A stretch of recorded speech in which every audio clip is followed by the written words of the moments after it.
One, two, three,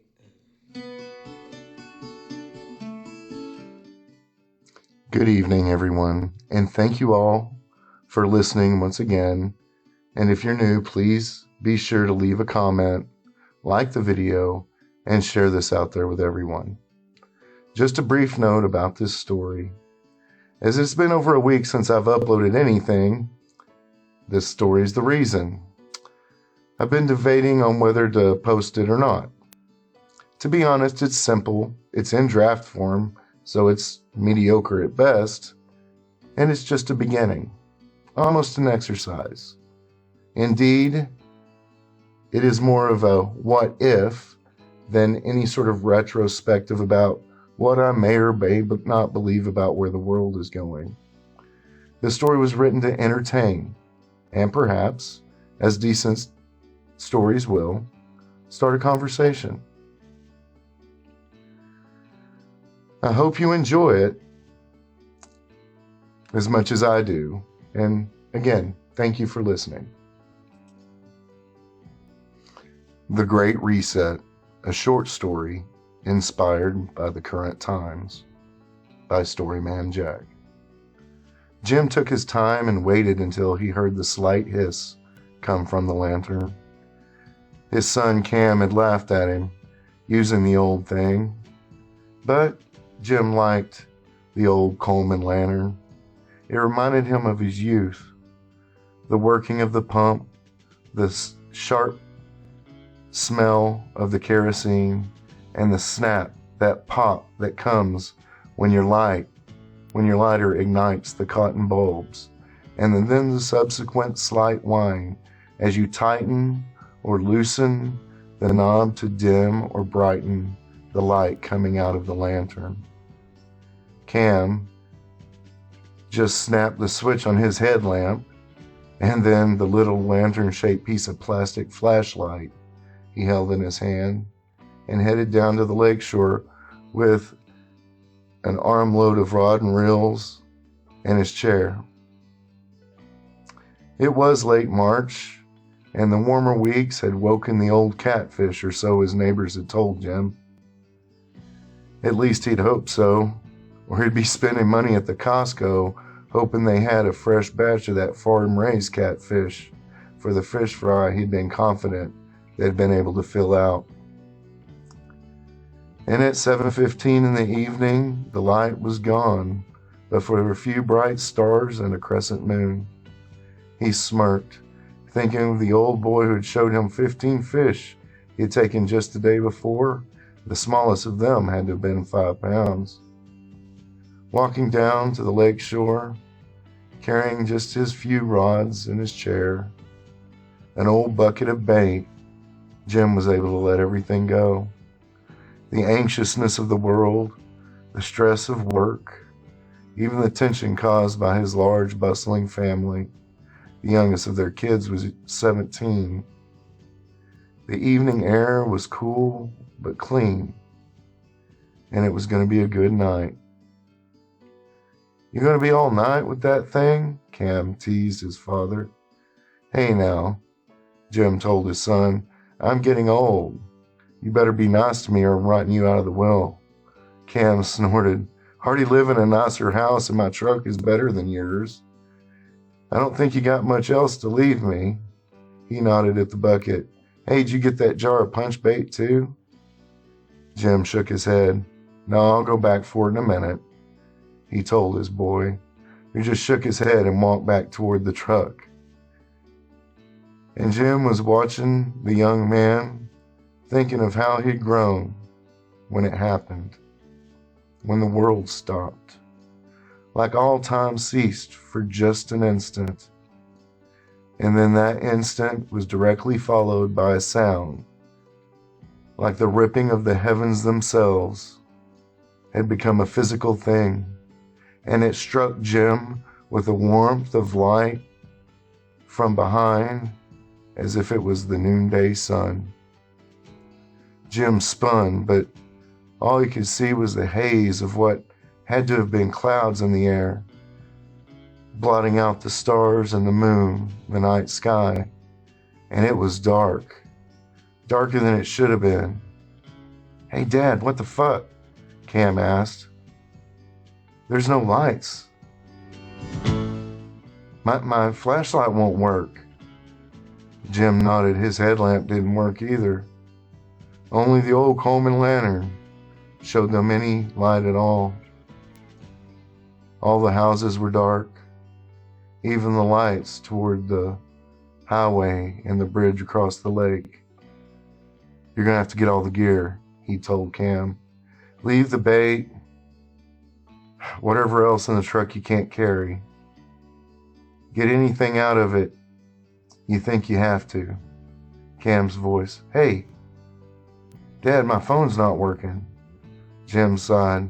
That thing ain't ever gonna work again, I think. What do you mean? Well, they did it, Jim muttered as he climbed back up toward his useless truck and the road toward a dark house that waited for them. They actually finally did it. Did what? Cam asked. Push the buttons, Jim informed his son. Some dumbass without any imagination whatsoever just sent us all back to the Stone Age. You mean nuclear? Cam stuttered. Yep, Jim nodded as they headed back the mile or so toward their house. Blew that one up there about 60 to 80,000 feet, I'd guess. EMP over us and probably the north part of the state. From Dallas as far down as Houston. And you gotta guess that wasn't the only one. So what do we do? Cam asked, stopping in the darkness. We get our butts home. Then we start planning, Jim told his boy. Cam caught up to his old man. Plan for what? Well, at first, survival. See the food, drinkable water, that sort of thing. Get with the neighbors, see if we can trade or help each other out. He paused, grimacing. Then we do an inventory of the guns. We get out those radios I put in those silver EMP bags under the bed and make sure everything's working, that we can get to work. All that survivalist shit you've been looking into, Cam asked his dad. Well, a few things I managed to do on a whim after the virus, Jim told him. This is why you've been buying guns and ammo every now and then for 2 months? Cam asked. Yeah, every paycheck, I buy a little more. Though he doubted Cam could understand why he'd done it. Well, you know when that asshole invaded Ukraine and everyone else lost their minds, it's not like we got the most cognizant guy in the office right now, or had, or who the hell knows anymore. Jim just shook his head. So we got enough guns? I doubt it, Jim admitted. I didn't really plan for this. Just went through the motions like most other folks, I'd imagine. The night was quiet, but for their labored breathing, it was strange. He never even noticed the airplanes before, but now that they were gone, he noticed they weren't there. He almost chuckled. Maybe he'd finally have time to get into shape. His outlook had a major diet and back-breaking exercises in it anyway. Even looking back, I can't believe we're actually here, he told his son. I'm just not sure. Cam left off, not voicing the frustration.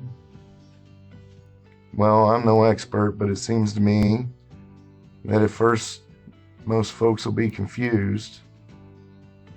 So now's the time we get whoever we can back to the house. Further out they are, the harder that's going to be. What do you mean? Cam asked, his breath laboring now as well. Town's 30 miles away, Cam. That's about 7 hours one way on foot, if we were in shape, and we ain't. So 10 hours one way. There ain't no trucks or cars or anything around here that's going to work, except maybe a lawnmower or something. Everything's got electronics in it nowadays. Richland's another 20 miles away, and Janet and Mario were staying there. So, Cam asked, We still have to get them. Well, that's what we've got to figure out right now. As soon as we get to the house, anyway, Jim told the boy. Because once the confusion's over, people are going to start to panic. Yeah, Cam replied. Yeah, I hope we have enough guns. It isn't the panicking that'll affect us. We're pretty far out. If we can get to town and back in time, Jim explained. We're out here in the woods. Little lake community, about 15 houses here and there. Mostly those are empty, but for 2 months a year. What then? After the panic will come the hoarding, the killing, the formation of gangs or worse. Jim shook his head. Once all the easy food and commodities are gone in town, Cam grunted. What do you think will happen? He asked his father after a moment, just trudging up the last hill in the dark toward their house. Well, anything. Hell, for all I know, the government could swoop in tomorrow and save us all. Or, in a week, we could see Chinese and Russian tanks rolling down the road, Jim told the boy. How can we plan in the face of that? We'll protect the little plot of land we got, he told the boy. We get everyone we can that we care about, he continued as they cut across the familiar field, closing in on their dark home, though they could see the little candlelight twinkling weakly through the windows. We build fences. We learn to farm, do shit the old ways. And we do our best to survive and go on. How? I have seeds, Jim told him, and waved a hand in front of the kid's face. Whole lake full of fresh water and fish, deer and other game that feed a lot of folks. There's lumber for fencing and old chainsaws that don't have any electronics in them. I'm sure we could figure something out. And then we defend it? Only if we have to.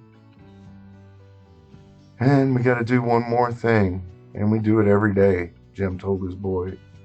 What's that? Cam asked. We pray. And we pray. The end.